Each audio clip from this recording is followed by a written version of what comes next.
नमस्कार दोस्तों, Warsi job news channel में आपका हार्दिक स्वागत है। आप देख रहे हैं दैनिक रोजगार मुख्य समाचार। आज हम बात करेंगे आज की महत्वपूर्ण खबरों के बारे में, तो आप सभी वीडियो को पूरा देखिएगा, स्किप मत करिएगा। वीडियो पसंद आए तो चैनल को सब्सक्राइब करिएगा, साथ ही साथ बेल आइकन को दबाइएगा, जिससे आपको इसी प्रकार की जानकारी समय समय पर मिलती रहे। तो आइए शुरू करते हैं। पहली खबर सहकारी बैंकों में नई भर्तियों को लेकर है। सहकारी बैंकों में जो भी नई भर्तियां होंगी अब IBPS के माध्यम से की जाएंगी। इसके लिए उत्तर प्रदेश सहकारी समिति अधिनियम में बदलाव कर दिया गया है। इस बदलाव के साथ ही प्रमुख सचिव सहकारिता MBS रामी रेड्डी ने शासनादेश जारी कर दिया है।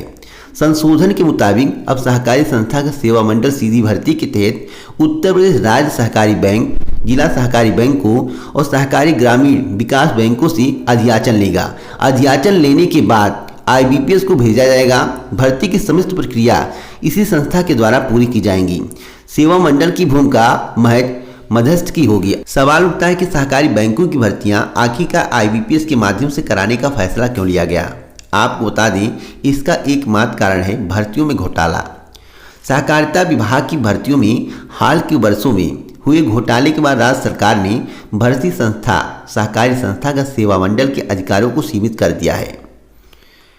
इसलिए सरकार ने फैसला लिया है कि जो भी भर्तियां सहकारी बैंकों की होंगी IBPS के माध्यम से होंगी, जिससे जिस प्रकार के घोटाले पहले होते थे वे ना हो, उस पर लगाम लग सके।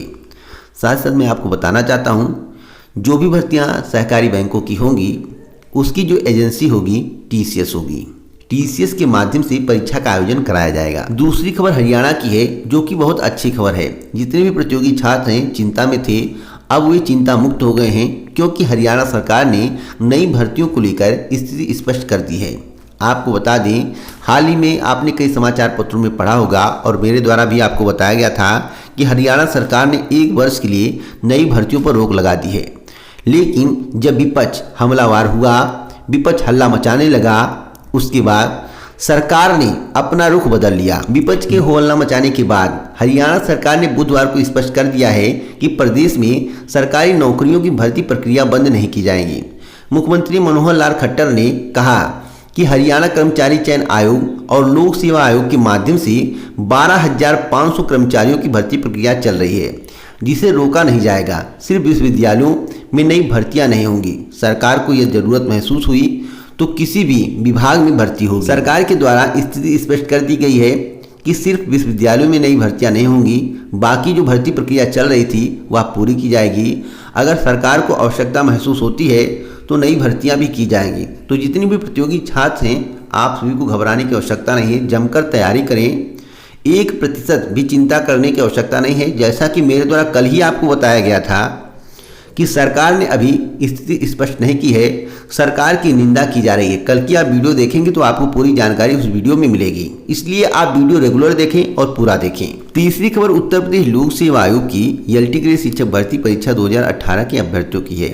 LT ग्रेड शिक्षक भर्ती 2018 के जितने भी अभ्यर्थी हैं काफ़ी परेशान हैं और अभ्यर्थियों को एक बात की चिंता सताए हुई है, आखिरकार जो 2 विषयों के परिणाम हैं कब जारी होंगे। नियुक्ति रिजल्ट की आस में बैठे LT ग्रेड शिक्षक भर्ती परीक्षा 2018 के अभ्यर्थियों की राह आसान होती नजर नहीं आ रही है। अभ्यर्थियों ने उत्तर प्रदेश लोक सेवा आयोग के अध्यक्ष से मिलने का समय मांगा, परंतु लॉकडाउन के चलते अध्यक्ष ने उन्हें मिलने का समय नहीं दिया। इससे अभ्यर्थियों ने आयोग के अध्यक्ष को ईमेल के जरिए सामूहिक प्रार्थना पत्र भेजकर अपनी मांगों पर उचित कार्रवाई की मांग करने का निर्णय लिया है। अभ्यर्थी चाहते हैं कि लॉकडाउन के बीच उनकी नियुक्ति व 2 विषयों के रुके रिजल्ट को जारी करने की दिशा में आयोग कार्रवाई शुरू करे। इस मांग को लेकर हर जिला के अभ्यर्थी आयोग के अध्यक्ष को प्रार्थना पत्र भेजेंगे। उत्तर प्रदेश लोक सेवा आयोग ने LT ग्रेड शिक्षक भर्ती परीक्षा 2018 के तहत 15 में से 13 विषयों के परिणाम जारी किए हैं, 2 विषयों के परिणाम जारी नहीं किए हैं। इन 2 विषयों के परिणाम कब जारी किए जाएंगे इसके संबंध में अभी कुछ कहा नहीं जा सकता। अगर जून या जुलाई माह तक भी परिणाम आ जाएं तो बहुत बड़ी बात है। कुल 10,768 पदों पर भर्ती होनी है। फिलहाल ईश्वर से यही कामना करता हूं कि इन दोनों विषयों के परिणाम जल्द से जल्द घोषित कर दिए जाएं। चौथी खबर SSC की है, जो कि एक महत्वपूर्ण खबर है और इसके बारे में आप सभी को जानकारी होना आवश्यक है। SSC ने CGL परीक्षा के परिणाम में गड़बड़ी के मामले में छात्रों को राहत देते हुए 2 सदस्यीय कमेटी का गठन किया है। आयोग की ओर से बताया गया है कि कमेटी परीक्षार्थियों की शिकायत सुनने के बाद अपनी रिपोर्ट प्रस्तुत करेगी। सीजीएल परिणाम में 4500 से अधिक छात्रों को यूएफएम कर देने के बाद इसकी शिकायत आयोग के चेयरमैन और पीएमओ तक की गई थी। इसके बाद आयोग के चेयरमैन BR शर्मा ने छात्रों को दिए गए जवाब में कहा है कि लॉकडाउन खुलने के बाद उनकी शिकायतों की जाँच कराई जाएगी। हालांकि उन्होंने कमेटी के सदस्यों के नाम बताने से मना कर दिया। बताया कि कमेटी के सदस्यों की जांच के बाद ही स्थिति स्पष्ट होगी। चेयरमैन ने साफ किया है कि सभी परीक्षार्थियों की कॉपी की जांच संभव नहीं है। सभी समस्या एक जैसी होने के कारण सामान्य न्याय किया जाएगा। इसलिए स्पष्ट किया गया है कि परीक्षा में 30,000 से अधिक परीक्षार्थियों ने नियम का पालन किया और वे परीक्षा में पास हैं, जबकि यूएफएम घोषित किए गए छात्रों ने नियम का पालन नहीं किया है। तो छात्रों की संख्या ज़्यादा होने के कारण सभी के कॉपियों की जांच नहीं हो सकती।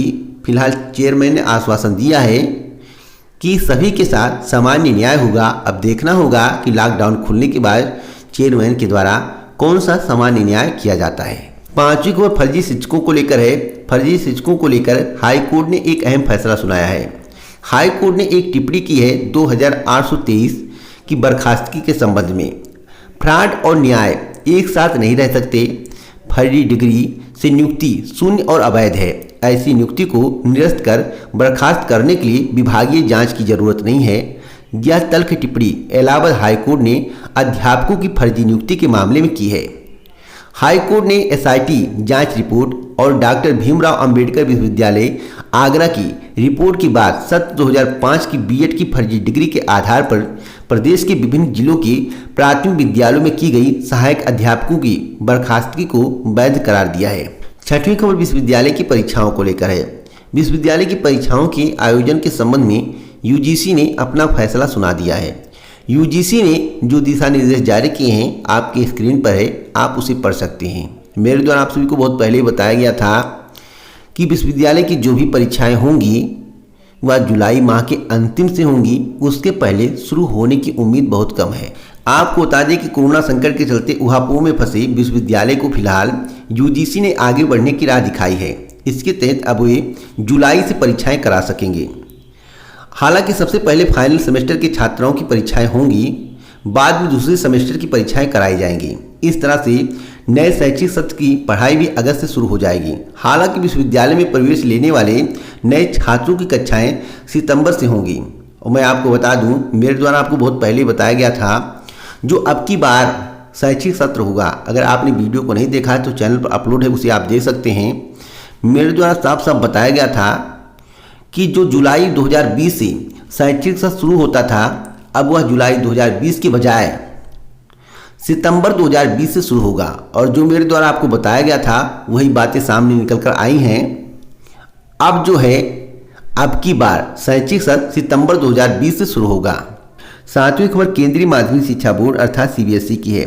सीबीएसई ने परीक्षा कराने के संबंध में एक महत्वपूर्ण जानकारी दी है। आपको बता दें कि केंद्रीय माध्यमिक शिक्षा बोर्ड की परीक्षा नियंत्रक संयम भारद्वाज ने स्पष्ट किया है कि 1 अप्रैल को जारी सर्कुलर के मुताबिक 12वीं के शेष 29 विषयों की परीक्षाएं देश भर में आयोजित होंगी। आपको बता दें कि 83 विषय हैं और सीबीएसई ने जो निर्णय लिया है कि जो महत्वपूर्ण विषय हैं 29 उन्हीं की परीक्षाएं देश भर में आयोजित की जाएंगी, लेकिन 10वीं की परीक्षाएं नहीं होंगी। इंटरनल असेसमेंट और बाकी पैमानों के आधार पर इनका परिणाम घोषित होगा, मगर दिल्ली के दंगा प्रभावित क्षेत्रों में बचे हुए पेपर कराए जाएंगे।